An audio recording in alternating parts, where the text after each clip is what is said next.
started for me when I was a kid. I grew up in Lewisham, southeast London. My biggest influence was my uncle, David. He was like an avid vinyl collector, reggae, dub, pretty much all kind of black music. Being from Lewisham, I grew up around Saxon Sounds, and my uncle was actually good friends of Dennis Ralph from Saxon Sound. My next door neighbours were Jamaican and they used to look after me when my mum was working. So on a Sunday, I'd listen to Rodigan on Capital Radio, and it all started from there. My uncle would take me to things like Reggae Sunsplash at Crystal Palace. I saw Dennis Brown live, and I was just so immersed in the whole culture, and that's always been with me throughout my whole life, you know. I used to hang around with a lot older kids, and they would take me to things like World Dance, Seduction, Innocence in Peckham. I was very young, but I used to sneak in because they were all older and they'd get me in. Back then it was sort of like still hardcore music and early breakbeat, and later on it became jungle music.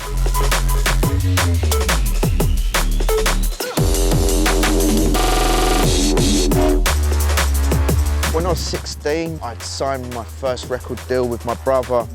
We had a band called J-Pack and we were signed to Warner Brothers. That was my first introduction into the major label world.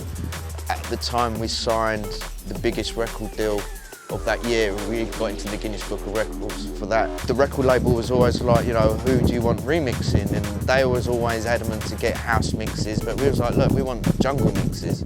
So as a commercial act, we was like the first band to commission jungle remixes, and Aphrodite was the person that did remixes for us. Loonies, Five on It, Wishing on a Star, that all came out from Warner Brothers and things like that. So yeah, it was a big influence in getting jungle remixes into the mainstream.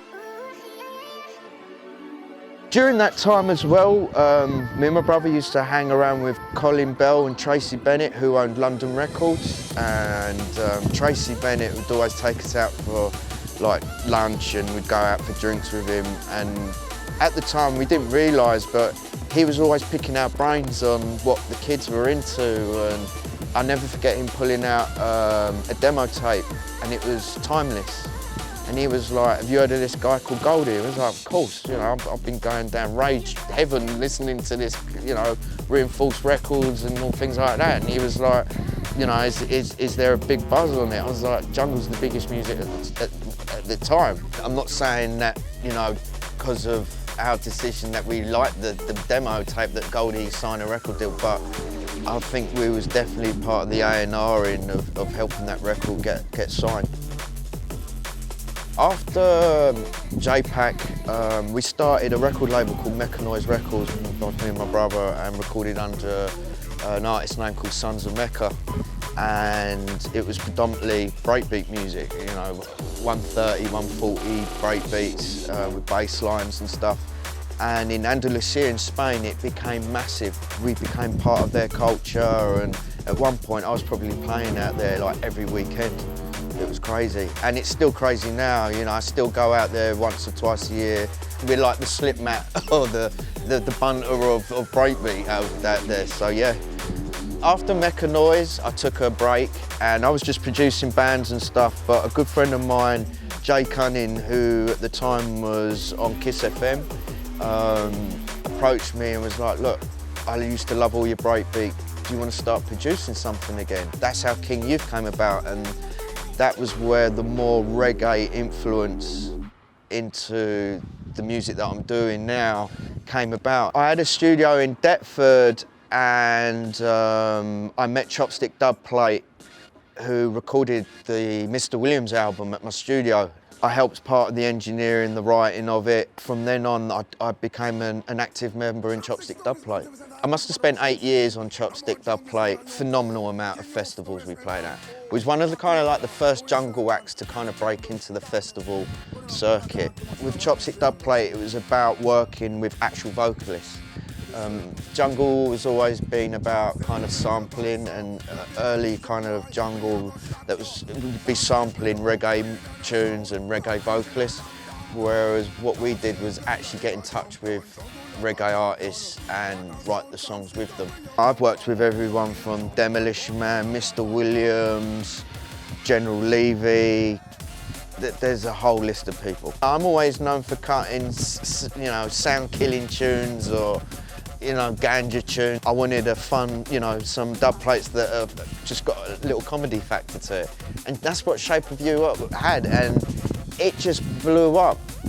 You know, I presented it to General Levy, and I think he voiced it in like an afternoon. And then by the afternoon, he'd already put a video up of himself.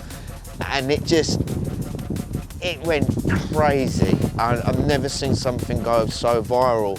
YouTube, it's had like over 18 million views.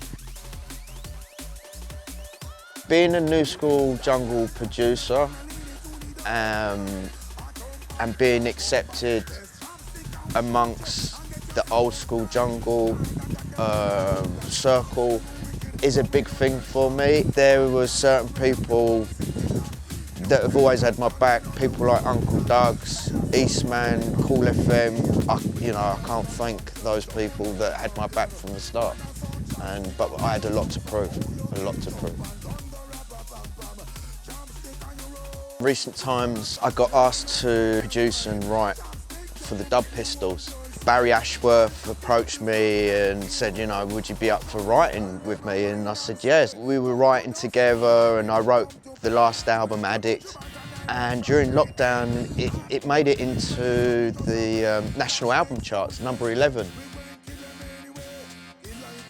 In my DJ sets, I'm known for cutting, voicing dubplate special. Because I play predominantly vocal, reggae influenced jungle, what I do is I go to, you know, these artists, and I'll get them to voice an actual tune for me that will have the sound name and have my DJ name, but we'll customise the lyrics up. To me, it's not just about having your name shouted out a million times throughout the dub. My DJ sets are so customised that it's only me that can play that set, and that was what has made me who I am today.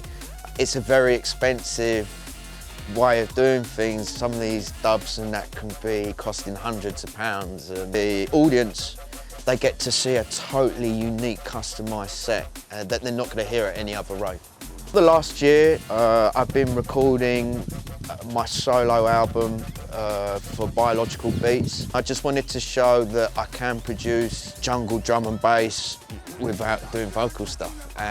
So that's coming out this year. It's already getting support from like Dillinger, I know Brocky, you know, there's big names that are getting behind it, and it just shows that I can write instrumental bass, drum and bass, jungle music as well as vocal bass and that. So my latest project is Chop Sound System, which I'm doing with Natty Campbell. It's like a follow-on from Chopstick Dubplate, and it's like a new generation of what we're doing, and it's fun. We've already got 7 releases already sorted, and yeah, I'm looking forward to gigging it out and taking it on to the next level.